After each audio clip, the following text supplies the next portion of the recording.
eu estou falando do Kierkegaard, dos estágios, é ele que inventou, não fui eu. Né? Não foi outro filósofo, foi ele. Né? O que ele diz é o seguinte: tentamos escapar da angústia através de 3 estágios. Que na verdade são 4, como os mosqueteiros. São 3, mas são 4, né? Mas vocês vão ver que são 4.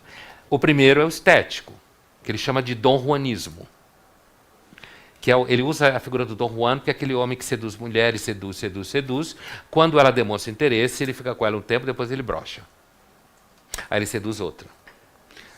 Dom Juan. Né? E aí depois ele vai até que chega a hora. O Mozart fez uma ópera famosa sobre Dom Juan, chamada Don Giovanni. Né? Chega numa hora que ela deu um sorriso, ele já broxou. Aí vai para outra. Ela virou a cabeça para ele e broxou. Significa o quê? Que chega num ponto que quando você quer colocar sensações no lugar da angústia, as sensações perdem o valor. Porque não consegue resolver a angústia. Aí ele diz que você desespera de ter sensações na vida. Quando você escolhe ou acha que você vai ser uma pessoa super ética nos afetos, agora passei para o estágio ético, né? Todo momento conceitual, tá? Então assim, quando você acha que você vai ser uma pessoa completamente ética na vida, uma pessoa super correta, não vai dar certo. Não vai dar certo por quê? Primeiro você não vai conseguir ser correto, você vai sofrer 2 vezes, uma tentando ser correto e a segunda fracassando diante da própria autoimagem. Né? Você vai complicar enormemente sua vida, você vai ter que mentir muito para você. Né? Ninguém consegue viver kantianamente. Kierkegaard está falando para o Kant isso aqui, mas isso é uma outra história. Né? Então, assim, o resultado é que você vai desesperar de você ser uma pessoa, buscar ser uma pessoa menos ruim. Que faz sentido você não buscar não ser uma pessoa. Não se trata de fazer um discurso sadiano, certo? Vamos massacrar, torturar, violentar, estuprar, amarrar, tipo Sade, filosofia da alcova, né? Infortúnios da virtude, né?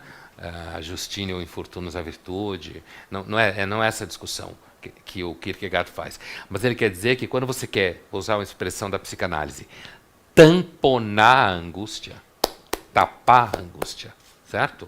Com sensações, pulando em vulcões, atravessando o mundo de bicicleta, conhecendo praias que ninguém nunca esteve, ou indo ao fim do mundo se você for um terraplanista. Né? Você acha que você vai chegar até o fim do mundo. Né? Meu Deus, Galileu, Copérnico, esses caras nunca imaginaram que um dia a Inquisição ia voltar. Né? Mas tudo bem. Né? Então, assim, para chegando no fim do mundo buscando sensações, não vai dar. A angústia vai aparecer em você lá. Por quê? Porque angústia. Por que angústia? Porque nós somos seres humanos que nos descolamos de certos esquemas de significado. A sociedade avança não no sentido que está ficando melhorando. Ela anda para frente. Não tem como voltar para trás. Né? Não adianta querer buscar recuperar a família brasileira dos anos 50. Primeiro porque não existe a família brasileira dos anos 50. Não existe, nunca existiu. Né? Aliás, o Nelson Rodrigues mostrou muito bem isso nos anos 50, 60, 70. Né? Tem que andar para trás, né? Não tem como voltar para trás. É claro que você pode andar evitando certos abismos, né? Mas não tem como andar para trás. Mas não vai adiantar, a angústia não vai desaparecer. Por quê? Porque nós somos seres, segundo Kierkegaard, e é importante esse autor, quer dizer, ele não é um dinamarquês doido que estava bêbado escrevendo, né? Por causa do frio. Né? Ele é alguém que sacou uma questão, que é essa questão de um certo sentimento de desorientação, dificuldade de estabelecer valores, desorientação com relação a objetivos, propósitos. Qual é o propósito da vida? Ganhar dinheiro. Não dá só esse propósito. Quando você ganha muito dinheiro, até parece que é propósito. Né? Mas, assim, a fórmula que nos oferecem hoje, ela produz uma série de sintomas. Mal-estar de todos os tipos, que eu estou apresentando para vocês alguns deles aqui. No ético, a mesma coisa. Você acha que você vai ser uma pessoa super honesta, você fracassa nisso, você desespera da ética, assim como você desespera do mundo dos afetos. A melhor forma de você achar que não vale a pena amar ninguém é achar que você vai amar uma pessoa sendo boa o tempo todo, sendo correta o tempo inteiro, fazendo só o que é certo. É a melhor forma de você destruir qualquer relacionamento. É o tempo inteiro você achar que você vai... Imagina isso no âmbito das relações sexuais, né? Assim, imagina se você respeitar uma pessoa sexualmente a vida inteira, você não faz nada com ela. Aliás, parte do desejo sexual passa pela ideia de que você atravessou o samba em algum momento. Eu sei que precisa ensinar isso hoje em dia, né? Você precisa falar disso, trazer isso à tona, né? A última área do significado, segundo Kierkegaard, é o que ele chama de estágio religioso. Então, busca das sensações, busca de uma vida correta, ética, rígida, e busca de pertencimento a uma doutrina religiosa, né? Essa, assim, vocês vão ter tempo de conversar um pouco com o Ed sobre isso daqui umas 2 semanas, mas essa, assim, religião sempre ofereceu significado, como eu falava no começo, né? E, assim, o Kierkegaard vai dizer o seguinte: olha, se você acha que você não vai ter angústia, e ele era teólogo e pastor, hein? Certo? Kierkegaard, né? Então, assim, era um pastor meio vagabundo, bebia demais e tal, mas às vezes, não dizem por aí que só os pecadores verão a Deus? Então, só quem bebe demais ou faz alguma coisa errada demais pode entrar no paraíso, de repente, né? Mas assim, se entrar no mérito religioso enquanto tal, ele vai dizer, olha, se você entrar numa comunidade doutrinária, não vai resolver sua angústia. Por quê? Porque você vai perceber que dentro da comunidade doutrinária, o inferno está lá do mesmo jeito. Fracassos, mentiras, hipocrisias, pessoas mais assim, menos assado, né? Humano demasiado humano, como diria o Nietzsche, certo? Então, o que vai acontecer com você? Você vai desesperar da vida religiosa. Perder a fé, né? Então, você vai desesperar de uma vida com prazer e sensações, se você achar que isso resolve e é significado para a vida. Você vai desesperar da ética, se você achar que você vai conseguir ser uma pessoa plenamente correta o tempo todo. E você vai desesperar da fé doutrinária religiosa, da articulação da vida religiosa numa comunidade, como se fala, porque se você achar que ali é uma igreja de santos, como se falava no começo do cristianismo, né? Interessante porque Santo Agostinho, filósofo que eu já li e leio bastante, ele tem um pau ali no dado momento, né? Santo Agostinho, agora eu fui lá para trás. Mas hoje é sexta-feira à noite, a gente pode fazer maldade. Então, assim, ele entre século IV e V, né? Fui lá para trás. Então, assim, o Santo Agostinho teve um pau com os caras chamados donatistas, momento teológico, né? Que eram uns cristãos assim meio loucos, que perseguiam cristãos que haviam mentido sobre... Dado uma de Pedro, básico. Mentido sobre Jesus com medo do momento de perseguição. E os donatistas afirmaram que todo mundo que negou o cristianismo, com medo da perseguição romana naquele momento, não podia voltar à igreja. E eles queriam fazer uma igreja de santos, como se fala. E o Agostinho vai defender a ideia que a igreja é uma igreja de pecadores. Não é um bordel, né? Apesar que o Agostinho é famoso por dizer, Deus me dá a castidade. Mas não hoje. É sexta-feira. Castidade sexta-feira é um pecado, né? Mas assim, né? Esse é um pecado, a sexta-feira.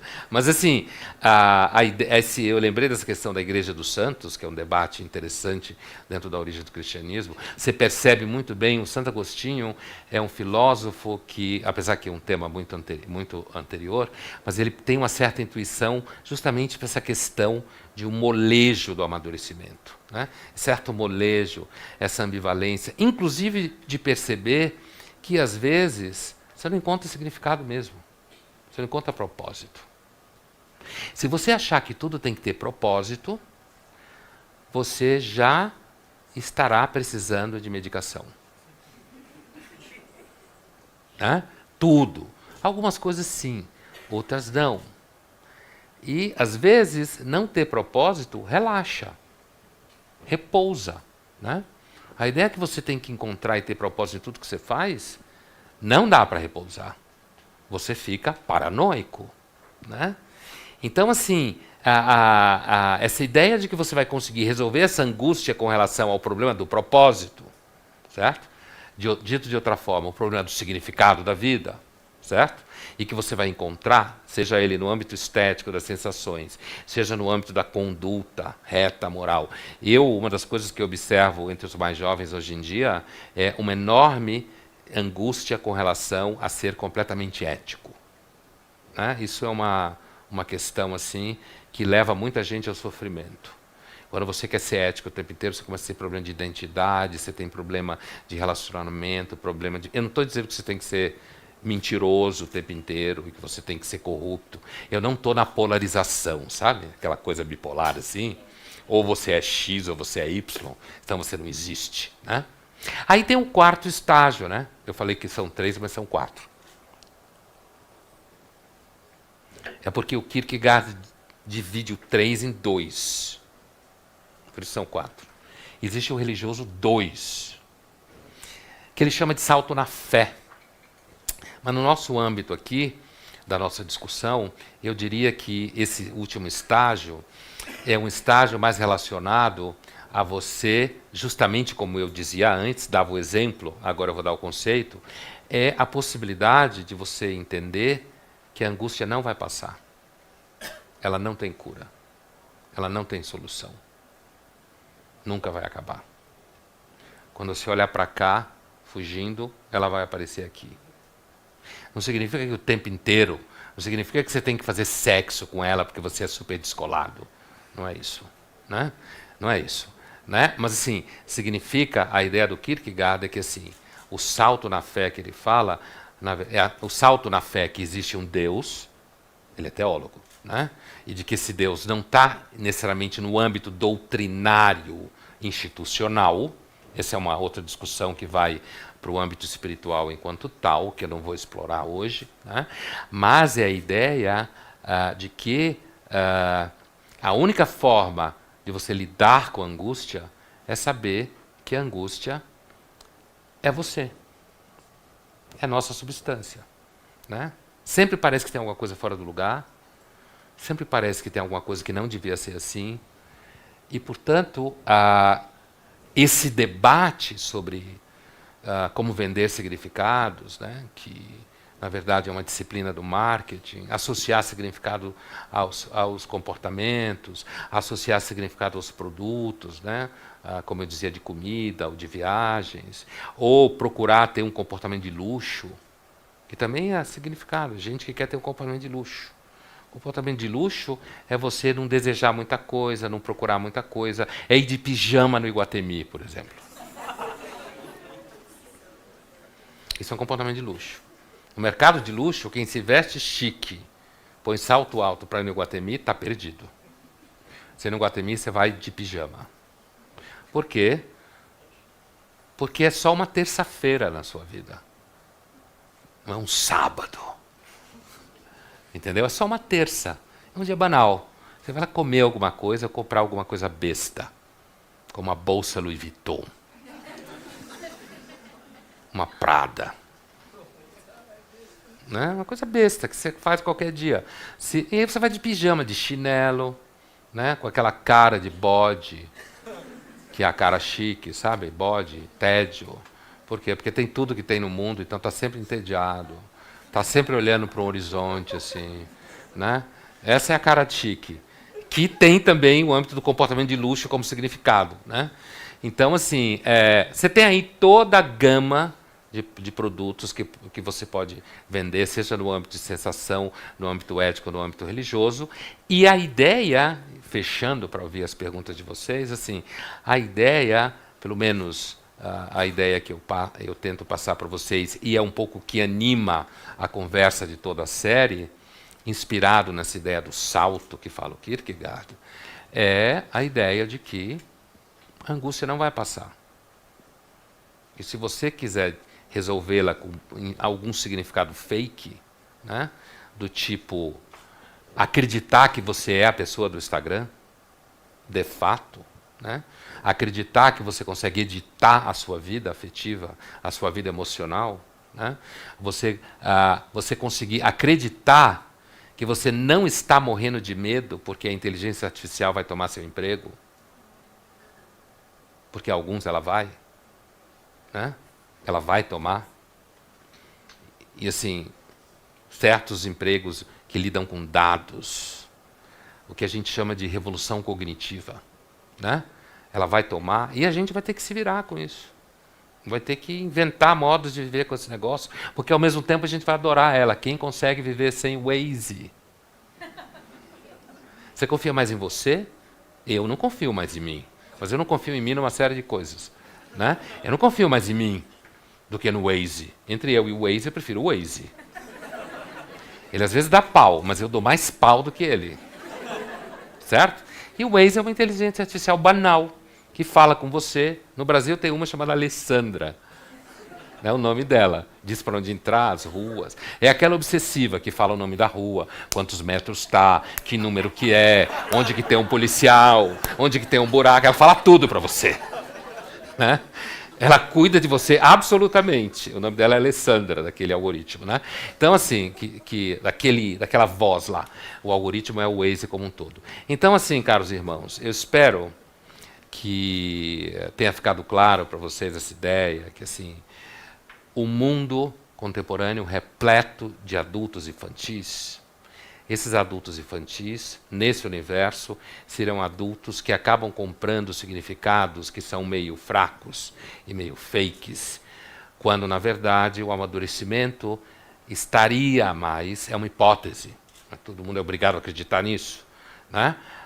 Estaria mais perto de uma certa lida com a angústia, com a ansiedade, com a insegurança, com a incerteza, às vezes com o que a gente chama na filosofia de contingência, que é o nome chique em filosofia.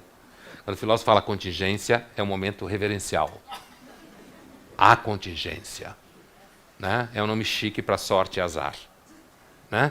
Então, que todo esse conjunto de elementos, me parece que o amadurecimento, a não infantilidade, a aceitação do amadurecimento está mais associado a perceber que, às vezes, não é claro o propósito, não tem propósito, não tem significado. E, por incrível que pareça, talvez, nesses momentos, você consiga respirar melhor. Obrigado. Vamos às perguntas.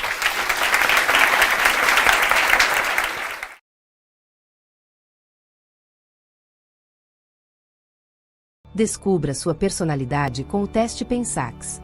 Faça o teste grátis e comece sua jornada de autoconhecimento.